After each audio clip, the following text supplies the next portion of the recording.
আসসালামু আলাইকুম প্রিয় দর্শক শ্রোতা, ইতালি থেকে আমি সুবেল আপনার সঙ্গে যুক্ত হয়েছি। আশা করছি আল্লাহ তাআলার অশেষ মেহেরবানিতে আপনি ভালো এবং সুস্থ আছেন। হিন্দু এবং অন্য কোনো সম্প্রদায়ের মানুষরা যদি ভিডিওটি প্লে করে থাকেন, আপনাদেরকে জানাচ্ছি অন্তঃস্থল থেকে আন্তরিক মোবারকবাদ এবং শুভকামনা করছি সকলের জন্যই। প্রিয় দর্শক শ্রোতা, 2025 সালে যারা ইতালিতে আবেদন করছেন এখন পর্যন্ত আপনাদের পাসপোর্ট জমা নেওয়া হয় নাই, কবে থেকে আপনাদের পাসপোর্ট জমা নেবে এই নিয়ে কথা বলবো এবং ক্লিক ডে কবে থেকে শুরু হতে পারে এই বিষয়ে কিন্তু আজকে আপনাদের কাছে ক্লিয়ার করবো ইনশাআল্লাহ। এবং কিছু কিছু তথ্য আজকে আপনাদেরকে দেবো যেটি মোস্ট ইম্পর্টেন্ট এবং গুরুত্বপূর্ণ তথ্য। আশা করছি শুরু থেকে শেষ পর্যন্ত সাথেই থাকবেন। যদি আপনার কোনো মূল্যবান মতামত থাকে অবশ্যই কমেন্টে কমেন্ট করে জানাবেন, আমি চেষ্টা করবো আপনার কমেন্টের সঠিক তথ্যটি দেওয়ার জন্য। প্রিয় দর্শক, আপনাদেরকে স্মরণ করে দিতে চাই, যদি আপনি আমার চ্যানেলটিতে নতুন হয়ে থাকেন চাইলে চ্যানেলটি সাবস্ক্রাইব করে সাথে থাকতে পারেন এবং অবশ্যই পাশাপাশি একটি করে লাইক করে দিবেন, তাহলে আমি উৎসাহিত হব যে আপনাকে খবরাখবরগুলো প্রতিনিয়ত দেওয়ার জন্য। প্রিয় দর্শক, আজকে আর কথা বলবো না, কথা না বলে শুরু করা যাক। তো শুরুতে আপনাদেরকে বলতে চাই, যারা ইতালিতে আপনারা 2025 সালের জন্য পাসপোর্ট জমা দিবেন, অনেকের ভিতরে এই বিভ্রান্তটা এখন বর্তমানে ছড়িয়ে আছে, মানে অনেকে টেনশনে আছেন যে ভাই কবে থেকে আমাদের পাসপোর্টটা জমা দেবো। হ্যাঁ, অবশ্যই আপনারা ইনশাআল্লাহ জুন জুলাইতে আপনাদের পাসপোর্ট জমা নেওয়া শুরু হয়ে যাবে এবং পাশাপাশি আপনাদের যে ক্লিক ডে, সেই ক্লিক ডে আপনার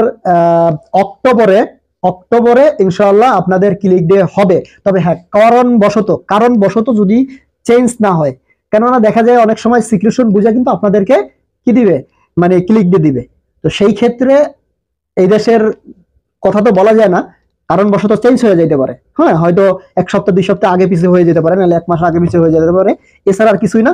আশা করি প্রিয় দর্শক বুঝতে পারছেন। তবে হ্যাঁ, আরেকটা কথা আপনাদেরকে বলে দিতে চাই, অনেকেই প্রশ্ন করেন যে ভাই এগ্রিকালচারে কি আমরা আসলে কি বৈধ হতে পারবো কি না হতে পারবো। ভাই, এগ্রিকালচারে যে আসবেন আপনারা তো বৈধভাবেই আসবেন, অবৈধভাবে আসবেন না। এগ্রিকালচার তো বিষয় নিয়ে আপনারা আসবেন।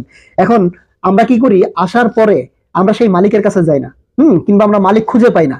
আমরা তো কন্ট্যাক্ট করি, বিগত সময় আমরা কন্ট্যাক্ট করে আসি যে আমি যদি আমার ইটালি যাওয়া হইলো কথা, ভাই আমরা যদি এরকম মালিক ধরে যদি ইটালিতে আসি, সেই ক্ষেত্রে মালিক আমাদেরকে ভিসা দিবে, নিয়ে যাবে, কিন্তু পরবর্তীতে আমাদের প্রচুর ভোগান্তি ভুগতে হবে।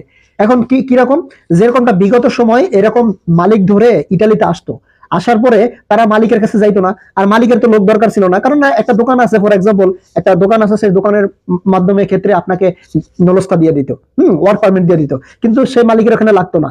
হ্যাঁ, পরবর্তীতে সে কি করতো, সে কোস্তরায় গিয়ে মানে ইটালির থানায় গিয়ে সে কেস মারতো, এজেলেম মারতো, মারার পরে হ্যাঁ তখন তারা জিজ্ঞেস করতো তোমার মালিক কোথায়, এই সে মালিক খুঁজা টুজা দেখতো যে মালিক আছে, মানে 9-6 এরকম ভাবে।